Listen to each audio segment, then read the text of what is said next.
Good day, everyone. I am Jomar Badia-On, and my co-researcher and co-presenter here is Mr. Rainere Manzo. The title of our research is The Effects of Gamification in Teaching Social Studies to the Academic Performance of Grade 10 Students of Itbayat National Agricultural High School. For the brief background of the study, Araling Panlipunan is a learning discipline that is concerned with the study of society. It develops the pupil's literate and effective participation as a citizen of the country. This was according to Corpus and Salandanan of 2012. But there is a sad reality in our country that these competencies are not embedded or demonstrated by some learners, and there is an emerging culture in our society nowadays that the study of Araling Panlipunan as irrelevant. Varied research has demonstrated that learning Araling Panlipunan is boring because it is just merely memorization of concepts, ideas, and facts, where in fact the study of this subject holds and molds the present and future of our nation.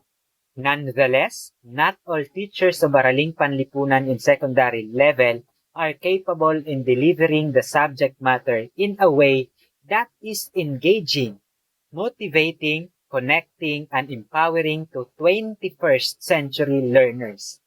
Some teachers teaching the subjects stick to the traditional way of teaching or the conventional way of teaching Araling Panlipunan in using chalk and blackboard. For now, majority of this in Central Luzon teachers uses whiteboard and whiteboard marker. This is why learners connote that this subject is boring. Especially 21st century learners are motivated and learn best through the use of technology, gamification, and audiovisual presentation. Another major factor that greatly affect or change and shape the teaching learning process in different subject areas nowadays is the spread of the COVID-19 pandemic, which resulted to questionable quality education that the Department of Education is aiming for. Thus, this research focused on gamification as an inquiry-based strategy in teaching grade 10 Araling Panlipunan in Itbayat National Agricultural High School. This study also aims to display that through this teaching learning approach, teachers devise simple yet meaningful ways in presenting the lesson through creative video games to elicit fun, eventually hook the learners to learn. It involves using game-based elements such as point scoring, peer competition, teamwork, score tables to drive engagement, help students assimilate new information, and test their knowledge. Technology pervades a lot of our day-to-day lives, having changed the way we live, shop, work, play, eat, meet people, and socialize.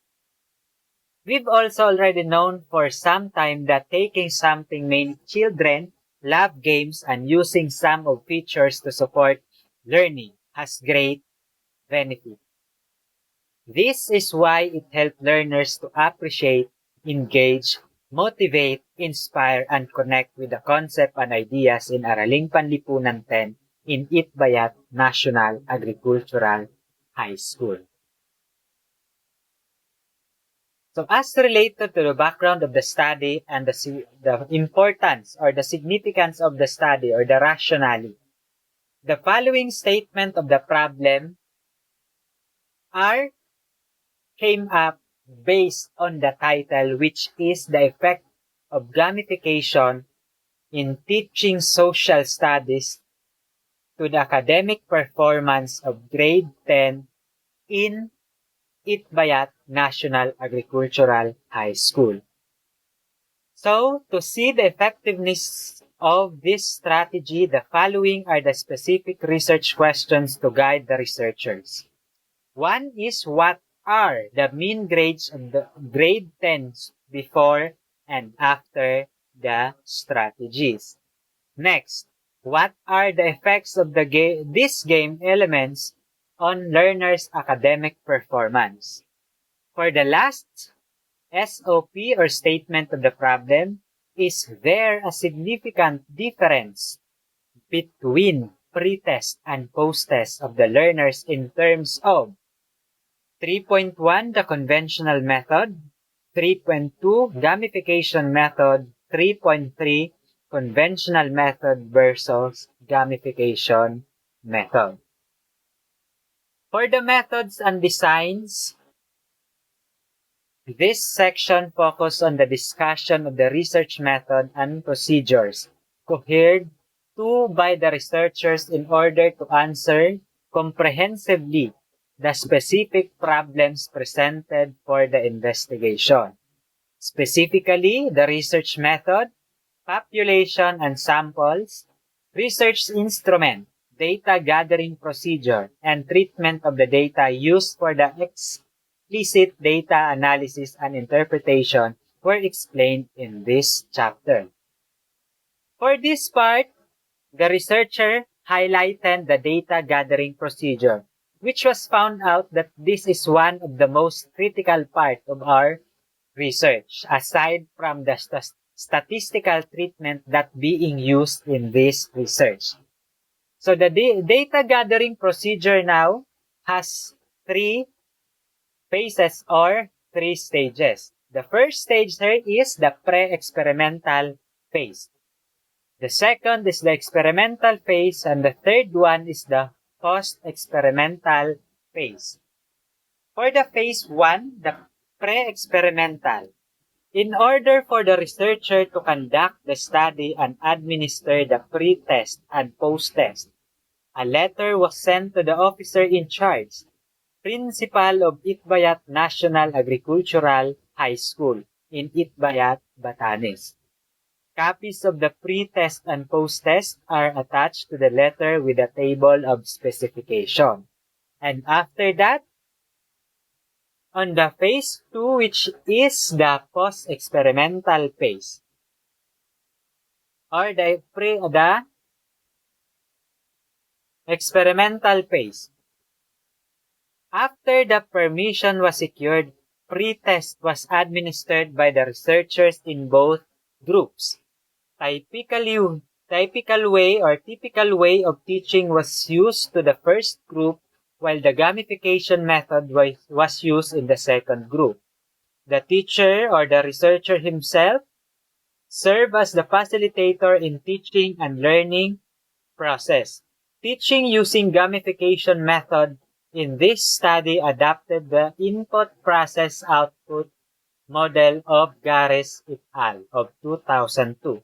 It comprises 3 phases.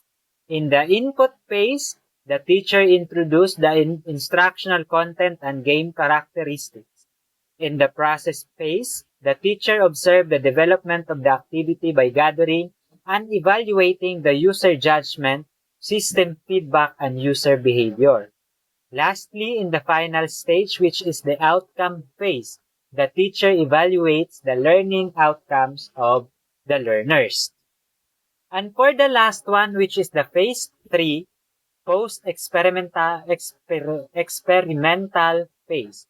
After the experimentation, post-test was administered to measure the effects of the teacher or the teaching using gamification method as compared to conventional way of teaching. The outcomes of the said pre-test and post-test were analyzed and examined to insinuate the effects of the gamification in teaching social studies. And this all our presentation for our research entitled Effects of Gamification in Teaching Social Studies to the Academic Performance of Grade 10 in Itbayat National Agricultural High School. Thank you, And this has been Jomar C. Badia-On, and my co-presenter is Mr. Rainere M. Manzo. Good day!